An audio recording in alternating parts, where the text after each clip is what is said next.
Hello to you, my fellow Dark Ones. How are you guys doing today? How's life? Today I was flying around the base and I noticed that, well, garbage is an appropriate word. Nothing is finished, there are random holes, random machines, and random garbage everywhere. Even my infusion altar was not centered. Let's fix it.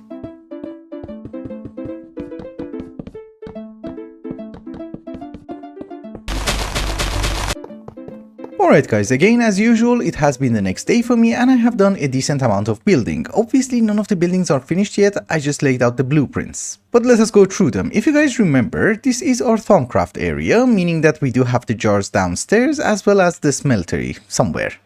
I did mention that on the second floor we are going to have few more gizmos and, well, unfortunately, the ceiling that I had in mind was up to here. If you put half slabs, it would have been just 2.5 blocks, which is no bueno. Therefore, I had to redesign the roof so that I would be able to have a second floor which is functional. This is why it looks weird. I'm not a builder, remember. I have also recentered our arcane infusion altar. The mirror is down here under the obelisk, and this building that you see over here is going to be reserved for our Electro Bob's Wizardry mod, as well as a library for enchanted books. Over here we also have a very unfinished bridge which is going to lead out to our farming area and our bees area just across the river.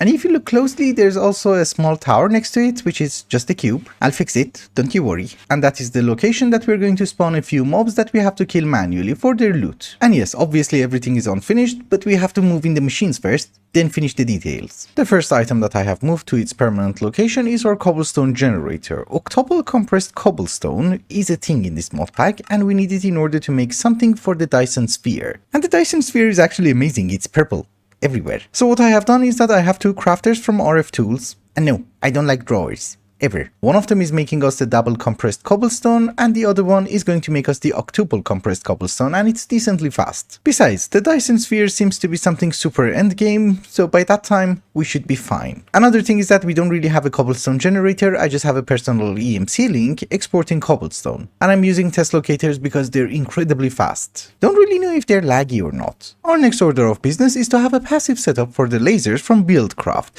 What I want to know is that, can you hopper in items into the assembly table? And the answer is yes. That means we can use conduits. So we are going to have one more stack of lasers. And the reason that we can't really make more at this very moment is the lack of emberstone. I have set a quarry to mine it in the nether. Okay, very soon we can have another stack. Anyways, I thought we were going to set up the lasers under here. This is our infusion altar. Up there. It's actually not a very good idea to put items under your infusion altar and have automations under there, because I think it will screw up the instability. But we are a bit short on space. Okay, we have a bit of a problem. There are 5 chipsets from BuildCraft that we need in order to craft some materials in this mod pack, correct? I wanted to have a passive setup so that I can make every single chipset. The problem is that my passive setup is too good. The point of having a passive setup is that you will get, I don't know, a few hundred per day.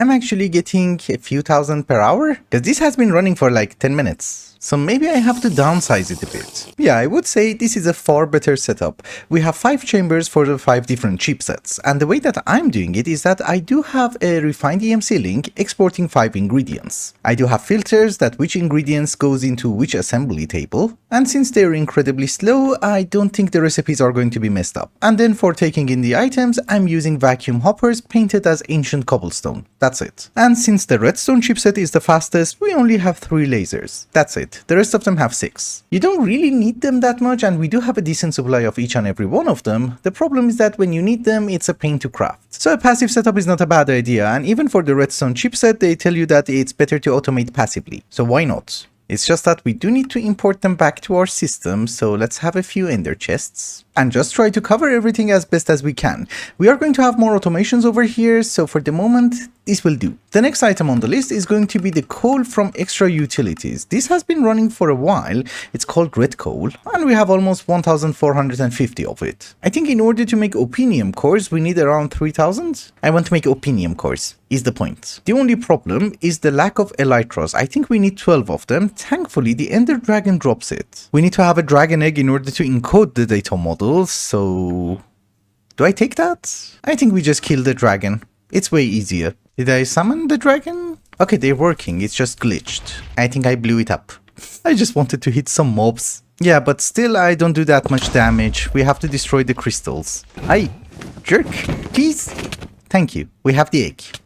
Take the garbage, all the garbage. Here is our stupid data model, and I have to kill the dragon 6 times. Okay, so killing the dragon is not that difficult, but I have received a very important comment from Lord Broth that how should I make a shuriken which does 100 damage? My bow is amazing for short distances, not for the dragon. Because you know, you just fire a volley. For the dragon it doesn't really work that way, you have to be very close. So apparently it has to be made out of terra steel. Don't really know why. Because my current one is made out of Gaia spirits. Well, thankfully there is a stupid book. So, terra steel boosts the mining speed and damage by consuming mana. Oh, okay. The other part is going to be Indirium. Don't really know why Indirium. I'm not gonna go with Indirium.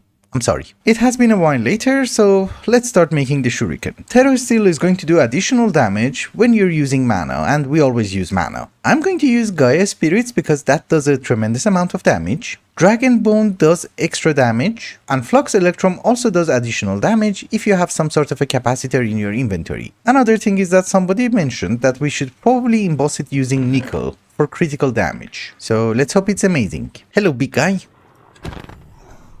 He has tons of armor though. I am going to be a good boy, and I'm going to switch the Gaia spirits with Indirium. So at least the Endermen are not going to teleport, which is a good thing. That was fast. Let's summon the dragon. I have destroyed the crystals. Let's see how this works. It's not doing a crazy amount of damage. I think mine does a bit more. Could be wrong. Okay, I just shot a mob from Advent of Ascension, and it seems my bow does 193 damage. Let's see how it works on the dragon. It's just that for the dragon it's a bit harder to hit. We're done anyways. I have killed her 6 times. Let's go home. This is not home. Oh, yes.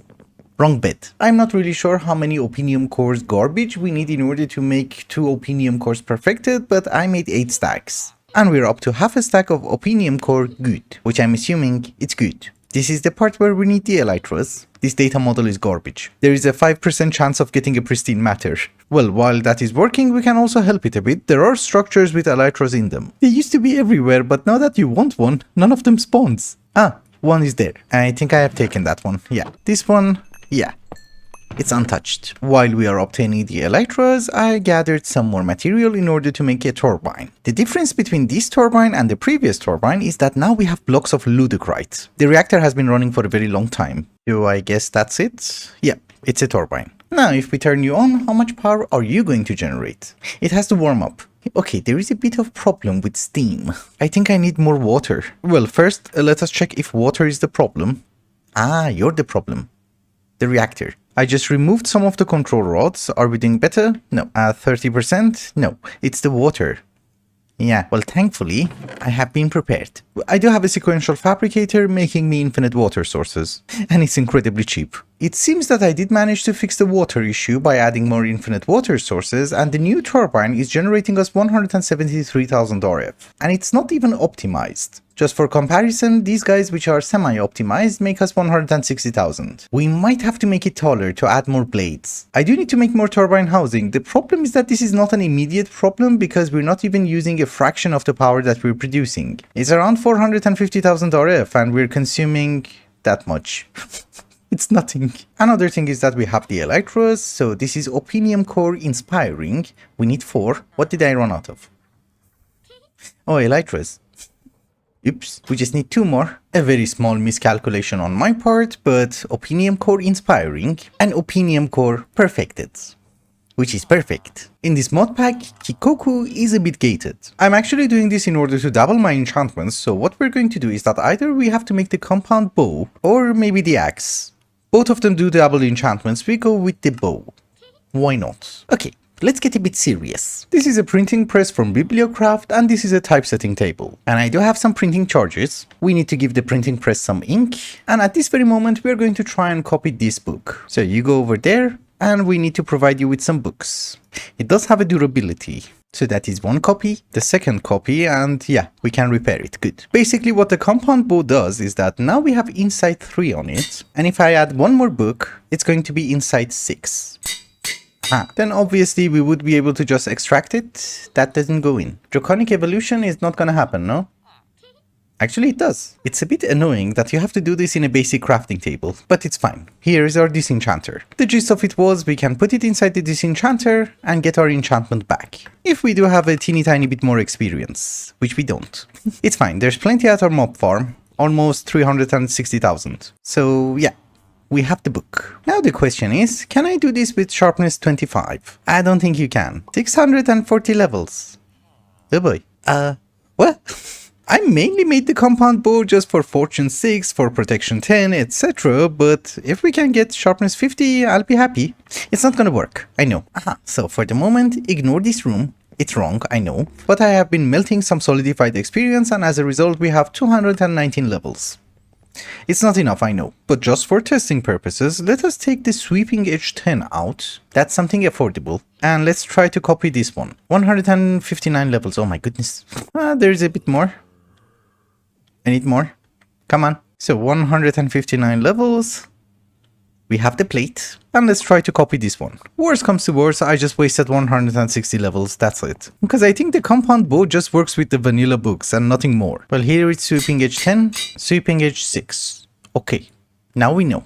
I had to know. It has been a while later and we do have a few enchantments. We do have Fortune 6, Protection 8, Unbreaking 6, Experience Boost 6 and Looting 6. I don't really have enough experience at this very moment in order to make a few copies and put them on my items, but just in case you're wondering where the hell did I get Fortune 6, that's how we will get it. However, I have also done something very horrible. I looked at some recipes and...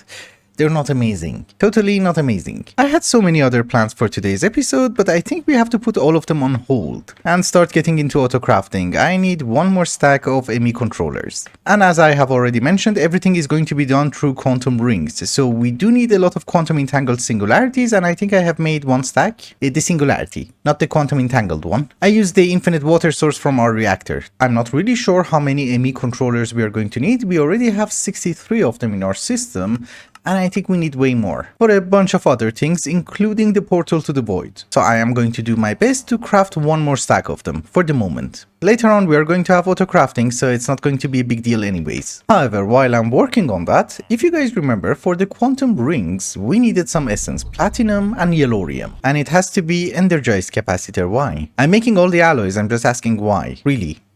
Ooh, electrotine. Oops. Big oops. Super big oops. I don't have any. I thought it's garbage. Ah, it's here. Where is my stupid quarry? You stop. We want you to find electrotine as well. Also, I think I have messed it up a bit. Let's move it by a bit. Okay, we're getting it. Nice. In this mod pack, nothing goes into the sag mill. It's weird. Really weird. Anywho, that's not something to worry about because if you guys remember, I'm already making every single alloy that we need. Except 2 of them. That we don't need. For the moment. I can shut up. Let us work on the actual thing. The infusion crystals. I haven't checked up on our bees for a very long time. We need rocky, we just need honeycombs. The flux one is garbage, although this place is not chunk loaded. Let's load a few chunks. For the base seed we also need dripping honeycomb. I have a villager who sells it, but let's see if we are actually producing it as well. Oh, an imperial princess, what? Okay. We're making it. So let's get started. Prosperity shards and inferium essence are not a problem. I have been mining in the nether and well, we have 4,400 prosperity shards and 625 blocks of inferium, as well as our mob farms. We can have 5 inferium infusion crystal. For the moment, what we're missing is honeycombs. I have chunk loaded the place, so it should not be a huge deal. I'm a bit lazy to uncraft the blocks. Let's take everything from our mob system. Yeah, it's going in. Perfect. The durability on these things is a bit garbage, and I think we need to keep one of them almost intact, with at least 1 durability. That would be you. You can repair them. Oh boy, I don't have a mending book, just the one. It's good. I had no idea. This is gonna be easy then. We just got some more honeycombs and I made extra crystals. Upgrading the crystals is not that difficult. The only catch was prudentium because it does require some uranium shards. So here is the next crystal, and I don't really think it's going to be a big deal because we did manage to get some supremium. You know, from killing the wither, the ender dragon, etc. So here is the supremium infusion crystal, and I guess we just need 8 insanium, right? We will have it. Perfect. We will have the master infusion crystal, don't you worry. If I'm not wrong, yeah. That's it. We don't need the rest of the garbage. So we just need to have the platinum seed and the yellorium seed, if I'm not wrong. We do have the master infusion crystal, we have enough supremium, but this is Meatballcraft, so there's always a catch. In order to make the base crafting seed, what we need is crystallized emberstone. How do you crystallize it? You need a mechanical squeezer. Can't you see I'm talking? Yes, as I was saying, we need a squeezer. This is the recipe. Awesome. Wait, but that's the recipe for the mechanical squeezer. Normal squeezer should work, right? Let's make the mechanical one anyways. But long story short, we're looking for that. Mineral. I hate this tree. With the Terra Truncator, it's actually quite fun. Yeah, with the normal squeezer, it doesn't really work. I tried this several times. Somebody always tells me that I have to automate this using an armor stand. I think making the mechanical squeezer actually takes less time than automating the normal squeezer. Yeah, definitely way faster just to upgrade. But in any case, here are a few crafting seeds. It does that all the time. And after upgrading the seed to tier 5, the rest of this should be relatively easy. Here should be yellorium, like so, and platinum. Like so. I haven't clicked on this yet, but what is the recipe for a phytogenic insulator? Corporea flour. Oh, you need a phytogenic insulator in order to make that. What is this one? I'm not gonna make peat. Thankfully, I have already made a hoe, and I'm just gonna plant them. And maybe use some lily pads of fertility. Don't have a horrible recipe. You don't. So, this is not really working. It's garbage. I mean, I can make one quantum ring, but that's it. We do have AgriCraft in this mod pack, but it looks a bit weird because you can't make the seed analyzer. There's a tooltip which says it causes crashes, so we have to use the portable seed analyzer from Content Tweaker. Such an amazing mod. And yeah, this is how you would make crop sticks. I'm not gonna make a peat farm. Ever. Let's see if this actually works. How would you analyze the seed? Oh, you don't look. You just put it in a crafting grid. Then you will analyze the seed. Okay. But you first have to make sure that they have been in a crop stick. And you will get an error, which you have to ignore. Okay. That works. The only issue is I need more lily pads of fertility and I'm out of slime pearls, which you can craft. We have 48,000 corallium gems. And my furnace actually doubles it. So we shall have tons of lily pads of fertility. I don't really know if we can 10 the seeds in AgriCraft the same way that we did in Project Ozone, but let's check.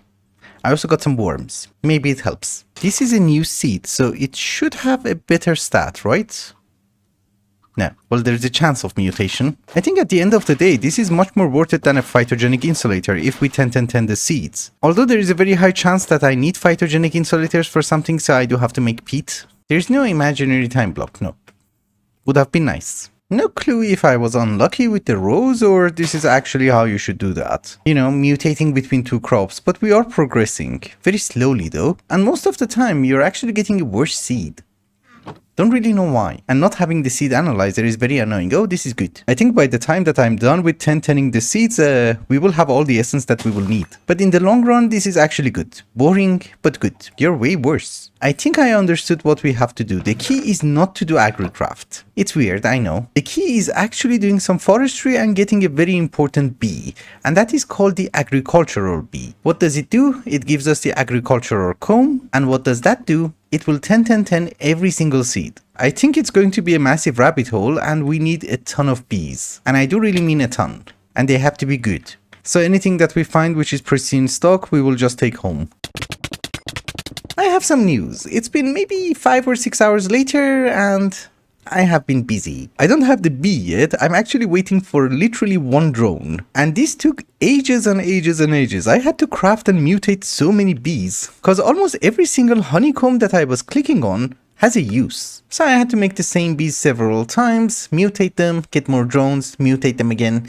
Yeah, it wasn't really fun. And yes, we also have some bees who are jerks. But the drone that we are looking for is called Virulent. Don't really know what that means, but this is the agricultural queen. Stop it, you jerk. And it was a quest. Nice. So you breed. Too hot. Okay. Too dry. Yeah, most of the bees are jerks. Oh, you're slow. The basic bees that we have just mutated are garbage. Their production is garbage, lifespan is garbage, everything is garbage. Later on, we have to genetically manipulate them, and I have been collecting some gene samples. But yeah, I think this was worth it. I have moved some of the bees that we needed into our barn, and yes, even though we have a roof, there is an upgrade from Gendustry called Open Sky Upgrade. So they will think it's an open sky, but it's not. We do have a decent supply of agricultural combs, and we do need to have seeds which are unidentified. So I guess this will work. We just plant it. Yeah, remember, we have done all of this so that we will get a 10-10-10 seed. Yeah, it's 10-10-10. Interesting. I have also installed a plant gatherer, so we can put you over here. We might need to have some lily pads of fertility. But instead of double crop sticks, I have just used crop sticks, so it should spread as well. Let's do the same with yellorium.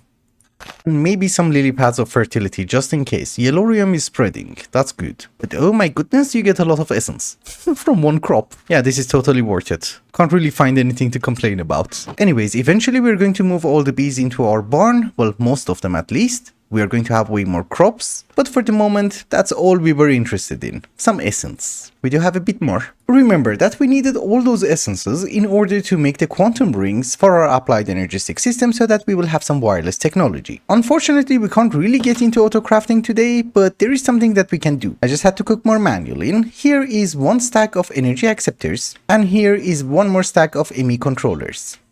That should be plenty. Forever. I have also made a fluid seed so that we don't have to charge Certus quartz anymore. You need one more. Okay. These bees are slow. Yeah, I have to do some genetics really soon because the weight is not worth it. But we have 10-10-10 fluid seeds. That makes me happy. Relatively at least. Even though we can't get into auto crafting, there are two things that I want to do this episode. One of them does require us to go to the deep dark. And this is the dungeon that we're looking for. Let's summon the boss. Hi. Thankfully he's dead. Can we summon him again? No. Basically I'm looking for this ingot. There is a way of duping it, but unfortunately the technology is not going to be available for us for a very long time. What the? A bit unexpected. Honestly speaking, I don't really know why I came here. There's nothing of interest. I'm not gonna lie to you. They're pretty rare. But here is another one. We take you. I thought maybe if I remove him, he is going to be summoned again. Maybe not. But I think I have noticed a pattern. The first one I found was here, then here, and after around 1000 blocks, another one right over here. I think they spawn around 1000 blocks in 45 degrees angle from each other. Whoop. This one had wolves. So if I go 1200 blocks that way, there should be another one. We will see. Whoops. Torches ran out. It's a very good thing that somebody forgot to randomize everything. This is the 7th one, and after this, I just want one more. Oh, another one. There is a bug, I think. We have already found this, and we have one in our system, but we need that one in order to dupe. This is why I needed extra. But yeah, thanks to the bug, we have 9. Let's go home. Even though this was a very horrifying thing to get, my use for it is actually quite mundane. We have to convert it into blood-infused dimensional ingots. And each one of them does require 100,000 millibuckets of blood, so this could take some time. Aha, so my use for them is going to be the Celestial Manipulator. It does rain a lot here, and whatever I do, it's always nighttime. And honestly speaking, I'm getting tired of it. Look, it's already nighttime again. So we do need to have a daylight sensor. We convert it into night mode and one piece of redstone. And we want you to turn everything into sunrise. So if I provide you with some power, yeah, it's active. Perfect. For the rain, I do have a Terubuzu, which I think this one needs a comparator and a piece of redstone. Yeah, just stop the rain whenever it rains. Cool. I'm happy now. The final thing that I want to do before wrapping up today's episode is to make a wormhole catalyst. Not really sure if I should do that or not, because every time that you advance in the chapters, mobs are going to become more difficult. But if you come to your quest book and see the big picture, that's the next chapter. For the recipe of the wormhole, these are the items that we have. And there are a few items which are cooking. Yes, fiery plates. We just needed 4 of them, I made extra. Ludocrite should not be a problem. Is it radioactive? No, I never paid attention to that. And the only thing remaining is some draconium, I believe. Yes, exactly. So I guess let's take it out and go to the next chapter. Come on. Thank you. So what happens now? Well, I guess we will get a cool gun, I think, and a very cool bound blade. Sharpness 55, I think. So many weird numbers. Anyways, with that, ladies and gentlemen, I think it's also a good time to wrap up the episode. Thank you so much for watching, and I hope you enjoyed it. Till the next one, bye bye.